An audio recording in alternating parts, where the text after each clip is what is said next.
Brought to you by TechnoSpark 20 series smartphones. I'm superhuman. नमस्कार, बिहार तक में आपका स्वागत है और मैं हूं सुजीत। आज का दिन बड़ा महत्वपूर्ण है। महत्वपूर्ण इसलिए है कि कई महत्वपूर्ण लोगों ने, उम्मीदवारों ने आज अपना नामांकन दाखिल किया है। सारण से रोहिणी आचार्य ने अपना नामांकन दाखिल किया, तो शिवहर से लवली आनंद ने। जाहिर है आज का दिन शुभ रहा होगा, क्योंकि दिन दिखाकर ही नामांकन दाखिल किया जाता है।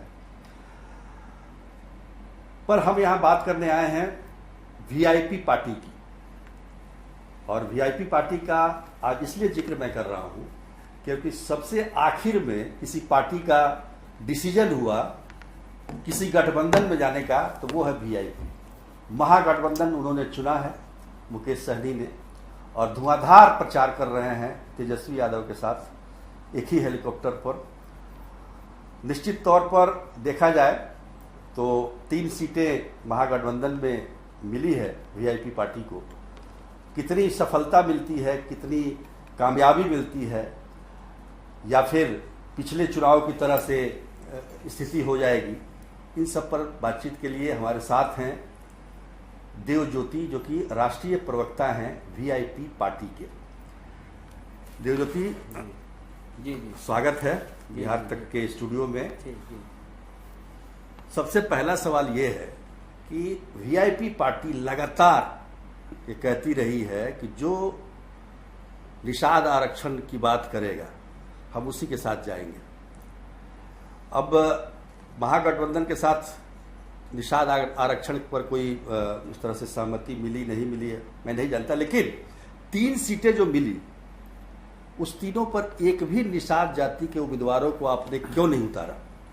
देखिए, हमारे आदरणीय नेता कह चुके हैं, ये भारतीय जनता पार्टी का स्क्रिप्ट है।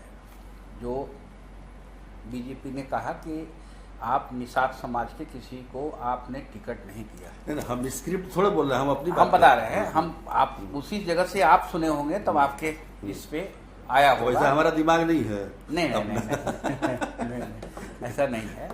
आप बड़े पत्रकार हैं। तो हमारे नेता कह चुके हैं कि निषाद समाज का उत्थान के लिए वो राजनीति में आए। निषाद समाज आज के दिन में 2020 से पहले निषाद समाज को कोई इतना सीरियसली, इतना गंभीरता से कोई लेता था क्या? औने पौने में अपना कर लिया, वोट मैनेज कर लिया, इधर रिया हुआ पौवा करके मैनेज करके, सब छोटा छोटा ठेकेदार करके। कैप्टन जनरल निषाद हुआ करते थे नेता। कैप्टन साहब अच्छे बड़े नेता थे। कैप्टन जनरल निषाद को हम लोग सलाम करते हैं, और हम लोग, हमारे नेता उनको सम्मान करते हैं, कैप्टन जनरल निषाद साहब। तो आज निषाद समाज जिस तरह से गोलबंद है जातीय जनगणना के हिसाब से बिहार सरकार का, आज हम 9.65% में आज हम खड़े हैं।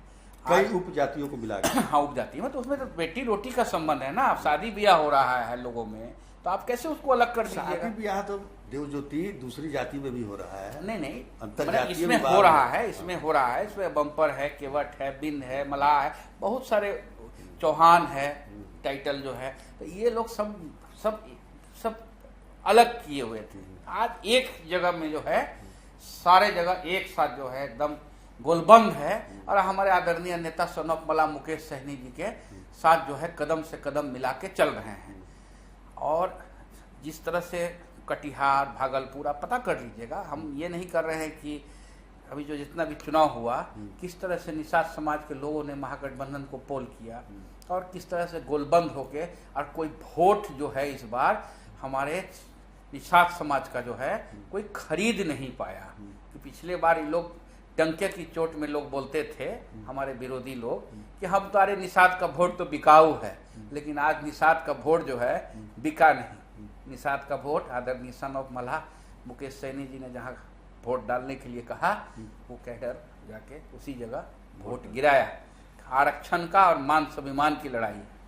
जहाँ तक वोट बिकने की बात आप कह रहे हो, जो आरोप लगता है कि आप लोग पैसे दे के टिकट देते हो, इसमें कहाँ तक सच्चाई है? देखिए, सारे लोगों के ऊपर में जो है आरोप लगता है। जैसे आप सोचिए कि गोपालगंज में हमारे पास 11 उम्मीदवार हमारे पार्टी में जो है बायोडाटा दिया, उसमें से एक को मिलना है, तो बाकी लोग जिसको नहीं मिला वो तो विरोध में बोलेगा ही ये चीज। तो ये उम्मीदवार ही बोलते हैं, मतलब जो बिल्कुल गलत बात प्रतियोगी है। रहते हैं वही बोलते हैं कि उनको नहीं मिला तो मतलब गर्व, पैसा हाँ, देके। हाँ, वो अपना लगाता है। अब जैसे बीपीएससी में 400 बहाली है, 400 का अपॉइंटमेंट होना है, 40,000 उसमें डाला, बाकी जो हुआ तो बोला कि लगता है पैसा देके ये लोग मैनेज कर दिया।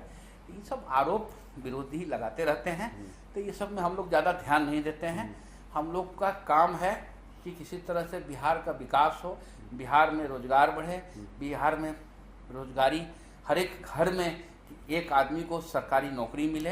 ये आदरणीय तेजस्वी यादव जी का भी संकल्प है, और हमारे नेता आदरणीय सनोफ मला मुकेश सैनी जी उनके साथ मिला के, हाथ मिला के साथ में सारा जगह जाके महान जनता को ये मैसेज पहुंचा रहे हैं। जब से पॉलिटिकल पार्टी या नेता रोजगार देने की बात कर रहे हैं, अगर रोजगार मिला रहता तो मुझे नहीं लगता कि एक भी आदमी इस देश में बेरोजगार होता। खैर, रोजगार तेजस्वी यादव जी दिए ना, 17 महीने में 5 लाख लोगों को नौकरी दी है। इसमें कोई थोड़ी ना कोई स्कूटनी की जरूरत है। नीतीश कुमार का भी तो हाथ रहा होगा। 17 साल में नीतीश कुमार जी ने क्यों नहीं दे दिया? क्या अचानक तेजस्वी यादव जी 17 महीना में तेजस्वी यादव जी के सरकार बनने के बाद उनको याद आया कि हमको नौकरी देना चाहिए? 10 लाख आज युवा एक पिछड़ा का बेटा 5 लाख नौकरी बांट रहा है 17 महीना में, और पूरा समय हो जाता तो 10 लाख नौकरी हो जाता। साल में 10 लाख नौकरी देने की बात है, वो कमिटमेंट पूरा करेंगे। एक अति पिछड़ा का बेटा, एक पिछड़ा का बेटा, दोनों मिलके बिहार में राजनीति का एक नया लकीर खींच दिया। कैसा केमिस्ट्री चल रहा है दोनों का? शानदार है, बहुत बढ़िया है, और काफी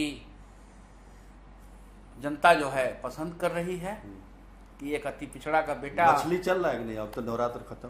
नहीं, मछली तो देखिए, निषाद समाज का तो मछली शान है। अगर कोई मछली के ऊपर में टिप्पणी कर रहा है, गाली गलौज कर रहा है, तो निषाद समाज की अपमान कर रहा है। वो प्रधानमंत्री जी ने जो उस दिन जम्मू एंड कश्मीर से कहा मछली के बारे में, हर एक पूरे देश में निषाद समाज के लोगों को उन्होंने अपमान किया। आज निषाद समाज का मेन आय का स्रोत क्या है? मछली पालन। उस मछली पालन पे भी आपको जो है आपको दिक्कत हो रहा है। पालन पर थोड़ा दिक्कत है, खाने में है वही। नवरात्र का नहीं था, वीडियो 9 तारीख को पोस्ट हुआ था, लेकिन वो वीडियो तो हम तो कहते हैं उस मोबाइल को हम जांच करा दे सकते हैं किसी एजेंसी से कितने तारीख को खींचा गया था। उस बात को खत्म किया जाए, लेकिन ये बताइए कि 3 सीटें हैं, गोपालगंज, मोतिहारी और झंझारपुर जी। 3 में से कितना सीट जीत रहे हैं? तीनों सीट हम जीत रहे हैं। अच्छा, हम तीनों सीट जीत रहे हैं। अब किस समीकरण से जीत रहे हैं, कैसे जीत रहे हैं, हम बताते हैं। क्योंकि वहां के तीनों जो सांसद हैं, तीनों सांसद निकम्बा साबित हुए। 10 साल में उन्होंने वो तीनों सांसद है कुछ नहीं किया, किसी से मिला नहीं, न किसी से एयर कंडीशन कमरा में। मोहन सिंह कृषि मंत्री थे केंद्रीय पिछले टेन्योर में। राधा मोहन सिंह जी थे कृषि मंत्री जी, तो वो पिछले बार भी जो जीते थे आंसू बहा के जीते थे। उसका वीडियो फुटेज भी जनता के सामने है, और उन्होंने कहा था इस बार आखिरी मौका हमको दे दीजिए, जितवा दीजिए, हम ये एहसान कभी नहीं भूलेंगे। लेकिन बताइए, सब चीज का उम्र होता है, सब चीज का एक हमारा पढ़ा लिखा नौजवान डॉक्टर राजेश कुशवाहा वहाँ चुनाव लड़ रहा है, तो उसको भी जनता मौका देगी, मुझे पूरा विश्वास है। और जिस तरह से पोलिंग हो रहा है, जिस तरह से वोटिंग हो रहा है, एग्रेसिव वोटिंग हो रहा है भारतीय जनता पार्टी का, लो वोटिंग चल रहा है। नहीं, जो बीजेपी का बोलिए, बीजेपी का वोटिंग नहीं हो रहा है। भारतीय जनता पार्टी का जो वोटर है वो वोट नहीं दे रहे हैं। अच्छा। वो वोट इसीलिए नहीं दे रहे हैं क्योंकि उनको भारतीय जनता पार्टी से गिला शिकवा है, बीजेपी से। क्योंकि भारतीय कहने का मतलब ये है कि आपका वोटर, आप लोगों का वोटर वोट दे रहा है और बीजेपी का वोटर वोट नहीं दे रहा है, यही ना? शहरी जो वोट है, जो शहर में, आप ये भी गौर कीजिएगा। ये तो हम जानते हैं, शहरी में बीजेपी ज्यादा है। शहरी लोग निकलते नहीं है, वोट नहीं डालते हैं। शहरी वोट में जो है उसमें पोलिंग परसेंटेज कम है। हर चुनाव में इस तरह की बात मैं देखता आ रहा हूँ, तो कोई नई बात नहीं है। शहर में वैसे पटना में तो इतना कम होता है वोटिंग की, कुछ कहने का नहीं, लेकिन वोटिंग प्रतिशत बढ़ना चाहिए। देवज्योति, आप हमारे स्टूडियो में आए, आपसे बातचीत करके बड़ा अच्छा लगा। जी। आपका बहुत बहुत धन्यवाद। जी